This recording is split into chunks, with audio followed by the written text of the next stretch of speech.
Online मार्फत आफ्नो provisional राष्ट्रिय परिचय पत्र आफै डाउनलोड कसरी गर्ने?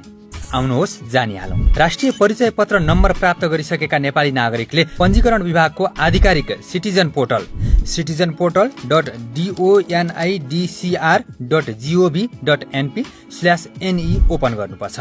अब eNID डाउनलोड लेखिएको ठाउँमा क्लिक गर्नुहोस्। त्यहाँ नेपाली र अंग्रेजीमा आफ्नो नाम र थर, विक्रम सम्बन्धमा जन्ममिति र नागरिकता जारी भएको मिति राख्नुपर्छ र क्याप्चा टाइप गरेर अघि बढ्नुहोस्। खोज्नुहोस् भन्ने ठाउँमा क्लिक गर्नुहोस्। अब तपाईको फोटो सहित राष्ट्रिय परिचय पत्र नम्बरको एउटा परिचय पत्र जस्तो देखिन्छ। त्यसपछि कार्ड डाउनलोड गर्नुहोस् लेखेको ठाउँमा क्लिक गर्नुहोस्। त्यसपछि फेरि अर्को पेज खुल्छ जहाँ तपाईले अंग्रेजीमा आफ्नो नाम लेख्नुपर्छ। अब डाउनलोड लेखिएको ठाउँमा क्लिक गरेपछि तपाईको राष्ट्रिय परिचय पत्रको PDF डाउनलोड भयो। तर डाउनलोड भएको परिचय पत्र यत्तिकै खुल्दैन, पासवर्ड राख्नुपर्छ।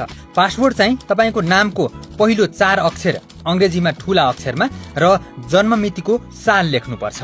उदाहरणको लागि तपाईको नाम विशाल हो र जन्ममिति 2050 हो भने पासवर्ड यस्तो हुने भयो। अब डाउनलोड गरेको परिचय पत्र मज्जाले खुल्छ। त्यसमा सम्बन्धित व्यक्तिको फोटो र अनलाइनबाटै रुजु गर्न मिल्ने QR कोड समावेश गरिएको छ। विभागले यसरी डाउनलोड गरिएको कार्डलाई पूर्ण रूपमा सुरक्षित राख्न समेत नागरिकलाई अनुरोध गरेको छ।